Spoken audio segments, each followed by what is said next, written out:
রামনারায়ণ রাম। আমি সর্বপ্রথম ঠাকুর শ্রী শ্রী বালক ব্রহ্মচারী মহারাজের চরণে জানাই আমার শতকোটি প্রণাম এবং আপনাদের সকলকে জানাই বৈদিক অভিনন্দন। রামনারায়ণ রাম।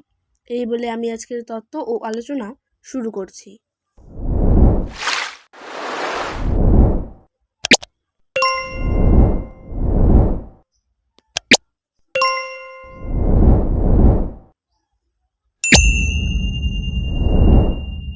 ননিচোরা আবার এসেছে।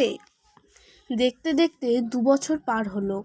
একটা দিন যায় আর এমন সব ঘটনা ঘটতে লাগলো যা দেখে সকলে অবাক। বিচিত্র ঘটনার সমাবেশেই ঐশ্বরিক মহিমার প্রকাশ। ঘটনা চলে গেল, লোকে অবাক হয়ে ভাবে, এ কে কে আমার বীরুমানি কোথায় রে? খাবার সময় হয়েছে, মা ডাকলেন। কোথায় বীরু? দুপুরে রোদ্দুরে গেল কোথায় ছেলেটা? এই তো ছিল এখানে, বসে বসে খেলছিল। বীরু, ও বীরু, মানিক আমার, সোনা আমার, কোথায় তুমি বাবা? চেঁচিয়ে চেঁচিয়ে গলা ছিঁড়ে যাচ্ছে, উৎকণ্ঠায় প্রাণ উঠছে শিউরে। কি হলো রে চারু? বড়জা ছুটে এসে জিজ্ঞাসা করলেন। দেখ না দিদি, বীরুকে কোথাও দেখতে পাচ্ছি না। সে কি রে, কি যে করি দস্যি ছেলেটাকে নিয়ে? সবাই কাজকর্ম ফেলে এলো ছুটে। খোঁজো খোঁজো, গেল কোথায় ছেলেটা? ও মা, কি দস্যি ছেলে রে বাবা! সুন্দর জ্যাঠাইমা খাটের নিচে আঙুল দেখিয়ে বললেন, হাসতে হাসতে। আমি চেঁচিয়ে মরছি আর খাটের নিচে বসে মজা দেখছো? দাঁড়া, তোর একদিন কি আমারই একদিন। নে, আর রাগ করতে হবে না, এখন ছেলেটাকে খাইয়ে ঘুম পাড়িয়ে দে। সেই কোন সকালে খেয়েছে, ধন্যি ছেলে বাবা। এই বলে সুন্দর জ্যাঠাইমা নিজের কাজে গেলেন। একে একে সবাই চলে গেল যে যার কাজে। ঢের হয়েছে, এবার বেরিয়ে আয় দেখি। ওদিক থেকে কোনো সাড়াও নেই, শব্দও নেই। মা এবার সত্যিই রেগে যায়। কি আহাল্যেপনা হচ্ছে? শুনতে পাচ্ছিস না আমার কথা?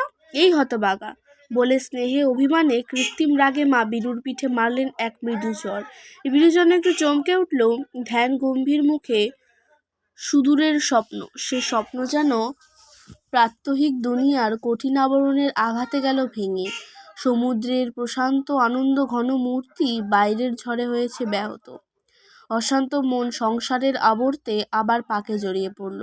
বীরু হাসছে, শিশু হাসছে, শতচাঁদের অমিয় যেন ঝরে পড়েছে সে হাসিতে। শিশু যত হাসে মাও তত হাসে, সে এক অপূর্ব দৃশ্য। যশোদা দুলাল আর মা যশোদার লীলা দেখলে চোখ জুড়িয়ে যায়।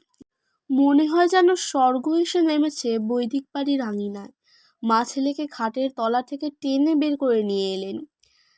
কালিঝুলি মেখে শিশু ভোলানাথ সেজেছে বীরু। স্নান করিয়ে কাঁচা জামা পরিয়ে খাওয়াতে বসালেন। ছেলে খায় না, ভাতের থালা পড়েই থাকবে। যত লোভ ওর দুধের বাটির ওপর। ভাত মুখে দিতে গেলেই মুখ সরিয়ে নেয়। দুধের বাটিটি কিন্তু দেখতে দেখতে নিঃশেষ হয়ে এলো। ব্যাটা আমাদের কেষ্ট ঠাকুর, শুধু দুধের ওপরই লোভ। হাসতে হাসতে বললেন সুন্দর জ্যাঠাইমা, কেষ্ট ঠাকুর না হাতি? মা ছেলেকে আদর করে বললেন, দেখো না, খাটের নিচে বসে বসে উনি ধ্যান করছিলেন। ধ্যান করার আর জায়গা পেলেন না, মারলুম একটা চর, তা একটু কাঁদলে না পর্যন্ত।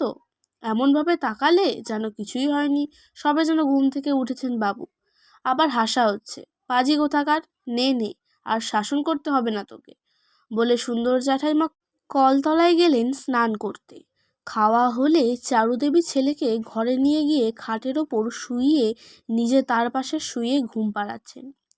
খোকন ঘুমোলো, পাড়া জুড়লো, বর্গি এলো দেশে। দেখতে দেখতে শিশু ভোলানাথ পড়ল ঘুমিয়ে।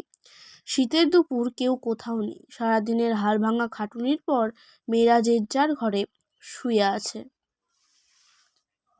কেউ ঘরে বসে মহাভারত পড়ছে টেনে টেনে সুর করে। মহাভারতের কথা অমৃত সমান। কাশিরাম দাস কহে শুনে পুণ্যবান। বীরুর তখন বছর 3 বয়স। একবার এদিক ওদিক চেয়ে দেখল, কেউ কোথাও নেই। এই তো সময় সোজা রান্নাঘরে গিয়ে ঢুকলো বীরু। রান্নাঘরে আছে সরের বাটি, তার ওপরই ওর যত লোভ। ননিচোরা ননি চুরি করতে এসেছেন। উনুনের ধারে মস্ত একটা সাপ কুণ্ডুলি পাকিয়ে মরার মতো পড়ে আছে। বোধহয় শীতের ঠান্ডা হাওয়াতে রান্নাঘরের উনুনের ধারের উত্তাপে বেশ আরাম হচ্ছে সাপটার।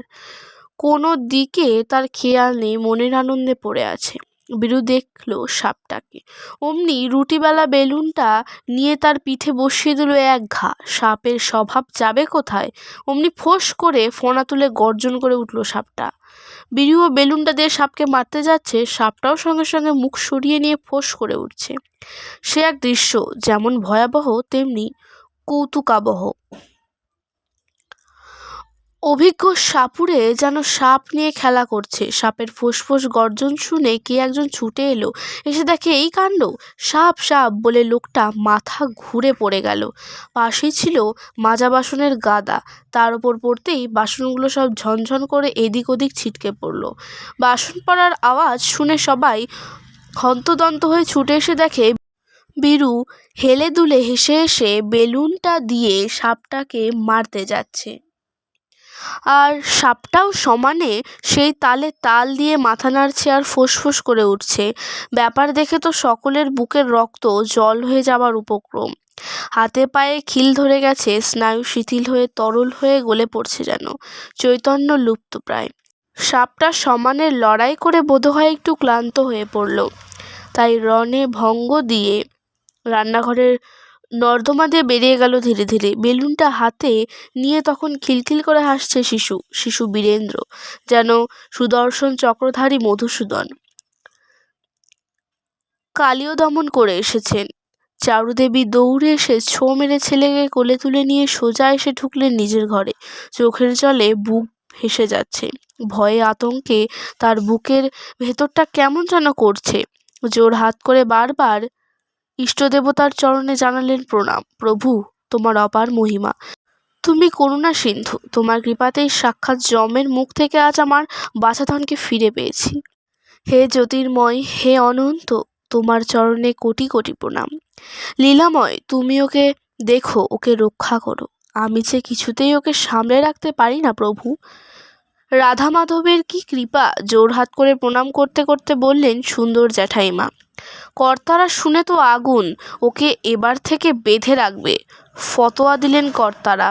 সকলেই একমত, এমন দোষী ছেলেকে আর বিশ্বাস নেই। একবার বেঁচে গেছে, কিন্তু আবার যদি, সে কথা স্মরণ করে ভয়ে আঁতকে উঠলেন সুরেনবাবু।